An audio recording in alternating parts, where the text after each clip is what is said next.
नमस्ते दोस्तों, सुनील पाल, मनोज मुंतशिर, मिक्का पाजी, रवि किशन और रजा मुराद, इन सब लोगों में क्या कॉमन है? पहली चीज़ तो ये कॉमन है कि ये सारे आर्टिस्ट हैं और फिल्म इंडस्ट्री, सिनेमा इंडस्ट्री से या स्टैंड अप कॉमेडी वगैरह से किसी न किसी तरीके से जुड़े हुए हैं। दूसरी चीज़ ये है कि सारे लोग मिलके इंडियाज़ गॉट टैलेंट के क्रिएटर्स को, समय रैना और रणवीर इलाहाबादिया को मोरालिटी पर लेक्चर दे रहे हैं। मुझे पता चला कि जॉनी सिंस के पास भी गए थे एएनआई वाले माइक खोसने, लेकिन वो अपना कोई वीडियो शूट कर रहा था दो लोगों के साथ में, इसलिए वो कोई जवाब नहीं दे पाया। लेकिन ये सारे लोग जिनका पास्ट ऐसे कर्मकांडों से भरा हुआ है, वो लोग बता रहे हैं कि इनको ऐसे गंदे भद्दे जोक्स नहीं मारने चाहिए, अश्लील भाषा का इस्तेमाल नहीं करना चाहिए, महिलाओं का सम्मान करना चाहिए। ट्विटर पर मैं देख रहा हूँ बहुत सारे लोग लिख रहे हैं कि महिलाओं का सम्मान कर, आगे डैश डैश डैश। भाई साहब, माइंड ब्लोइंग हो जाता है और लगता है कि भाई किस दुनिया में आ गए हैं हम, किस यूटोपिया में आ गए हैं। अचानक से देश अपना इतना ज़्यादा नैतिक शिक्षा से ओतप्रोत कैसे हो गया है। भाई साहब, रवि किशन जो एक ज़माने में सिर्फ भोजपुरी के लहंगा उठा दे गाने गाते थे, अगर भोजपुरी का असली गाने गाने वाला आदमी किसी अगले को मोरालिटी का लेक्चर दे तो आपको कैसा लगेगा? बी प्राक का फिर भी समझ में आता है, उन्होंने अपना पॉडकास्ट कैंसिल कर दिया, लेकिन उसके बाद वो जो दनादन फुटेज ले रहे हैं वो भी कुछ एक्स्ट्रा हुआ जा रहा है।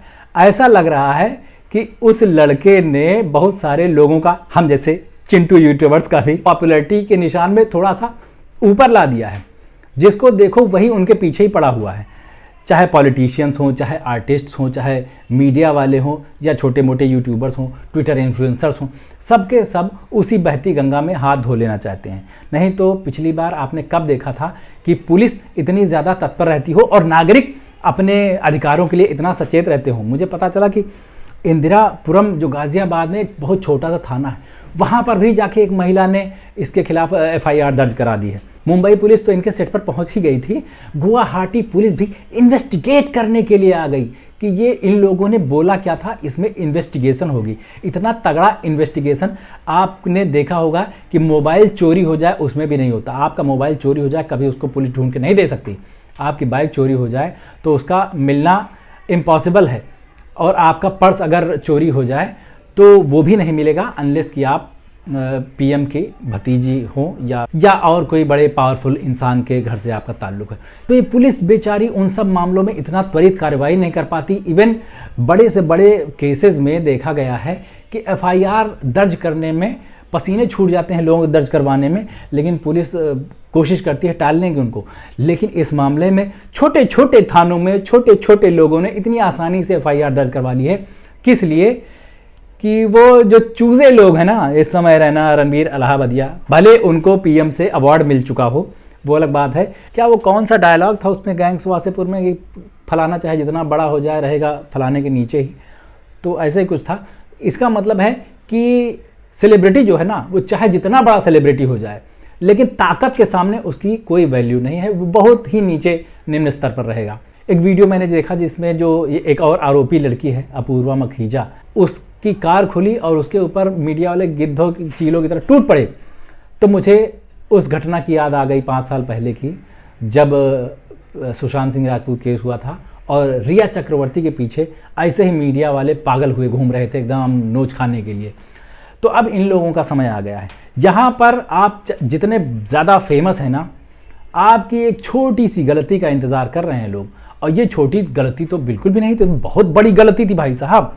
एक लाइन का गंदा सा जोक सुना दिया था, उसके सामने जो देश में भीषण करप्शन चल रहे हैं, भीषण आपदाएं चल रही हैं, उनकी कोई बात ही नहीं है। 300 किलोमीटर तक का लंबा जाम लग गया इलाहाबाद में, आपको पता चला? अयोध्या, बनारस और प्रयागराज इस समय पूरी तरह से पैक्ड हैं, जाम हैं। वहाँ के लोग जो हैं वो छोटी छोटी ज़रूरतों के लिए तरस रहे हैं। वहाँ दूध नहीं पहुँच रहा है, पेट्रोल डीजल नहीं पहुँच रहा है। ये सब पिछले 1 हफ्ते से चल रहा था, लेकिन कितने लोगों को पता चला कि वहाँ के नागरिकों की क्या प्रॉब्लम्स हैं।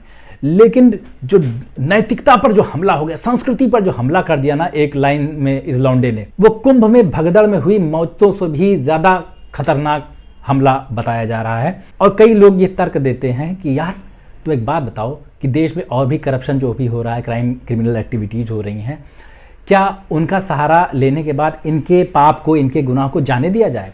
नहीं भाई। लेकिन थोड़ा सा दिमाग तो लगाओगे ना कि कौन सा गुनाह कितना बड़ा है, किस चीज़ पर कितनी ज़्यादा डिबेट होनी चाहिए, किस पर पुलिस को, नेताओं को कितना संज्ञान लेना चाहिए, संसद में कितनी देर किस पर बहस होनी चाहिए। आपको लगेगा कि भाई ये हमारे देश के युवाओं को बर्बाद कर रहा है, बिल्कुल लग रहा है। मैंने अपने पहले वीडियो में बताया भी था ये बात कि ऐसा हो रहा है, लेकिन उसको कंट्रोल आप ही कर सकते हैं। इन लोगों के ऊपर बस खाली इतना हो सकता है कि मोरल रिस्पॉन्सिबिलिटी ले, इंसान अपने अंदर की जो रिस्पॉन्सिबिलिटी है ना उसको मजबूत करे। लेकिन इसका मतलब ये नहीं कि आप हर इस थाने में, देश के हर थाने में इनके ऊपर FIR दर्ज करवा दो। ये तो भाई साहब इतने से बड़े पाप की इतनी बड़ी सज़ा है। हो सकता है कि ये वाला लॉजिक देने वाले लोग अपरिचित मूवी से ज़्यादा इंस्पायर्ड हो, जिसमें वो अपरिचित कहता है कि गलती जो है वो कोई बनियान का साइज़ तो है नहीं कि स्मॉल, लार्ज, एक्स्ट्रा लार्ज। मेरे लिए तो सारी गलतियाँ एक्स्ट्रा लार्ज ही हैं और सबकी सज़ा सिर्फ मौत ही होनी चाहिए, फांसी होनी चाहिए। अगर आप ये मान के चल रहे हो तो फिर मुझे आपसे कुछ नहीं कहना, आपके चरणों में वंदना कर लेनी है और आगे बढ़ जाना है। लेकिन अगर आपके अंदर थोड़ी सी भी अकल है, थोड़ा सा भी इस्तेमाल कर रहे हैं, तब आपको पता चलेगा कि नहीं, इससे ज़्यादा ज़रूरी मसले हैं देश में। जिन क्रिमिनल्स को आप चुन के संसद में भेज रहे हो उनके ऊपर 65 केसेस होते हैं। रेप के आरोपी जो होते हैं वो और उनके बच्चे चुनाव लड़के जीत जाते हैं, पार्लियामेंट में पहुंच जाते हैं। जो किसानों के ऊपर गाड़ियां चढ़ा देते हैं वो लोग पॉलिटिक्स में बने हुए हैं, लेकिन उनके ऊपर आउटरीच चाहे जितना हो, लेकिन आप उनका बाल बांका नहीं कर सकते। लेकिन ये लोग जो है ना, जो छोटे छोटे जुए टाइप के लोग हैं, चाहे इनको जितना बड़ा अवार्ड मिल जाए, लेकिन इनकी जो हालत है ना वो कभी पावरफुल जितनी नहीं हो सकती। इसीलिए तो हमने देखा है कि जो गाँव में लोग होते हैं ना, समझदार टाइप के, वो अपने बच्चों को कहते हैं कि सरकारी नौकरी करो और ज़्यादातर कोशिश करो IAS वाईएएस बन जाओ, लाल बत्ती गाड़ी में घूमो, क्योंकि उसमें पैसा चाहे कम हो लेकिन भौकाल पूरा रहता है, कोई तुम्हारे पीछे आ नहीं सकता। अगर इस तरह की स्टैंड अप कॉमेडियन बने तो भाई साहब इसी तरह से धो दिया जाएगा। देश की मीडिया, देश के लोग, सोशल मीडिया इन्फ्लुएंसर, आर्टिस्ट सब आपके खिलाफ होकर एक धुन में मुहिम जलाएंगे। मुझे तो बड़ा सुखद आश्चर्य हुआ यह चीज़ देखकर कि भाई देश में अपने कितनी एकता है। इस एक मुद्दे पर लेफ्ट राइट, अमीर गरीब, हिंदू मुस्लिम सब एक साथ आ गए। और देश में कोई और समस्या जब होती है ना, जैसे कि बेरोजगारों के ऊपर जब लठ पड़ते हैं, या फिर कोई पुल गिरने से लोग मर जाते हैं, या ऐसा कोई भी हादसा होता है ना, तो उसमें इतना ज़्यादा एक साथ नहीं आते लोग, उसमें बढ़ जाते हैं पॉलिटिकल पार्टी के हिसाब से या आइडियोलॉजी के हिसाब से। इसमें तो सब एक साथ टूट पड़े।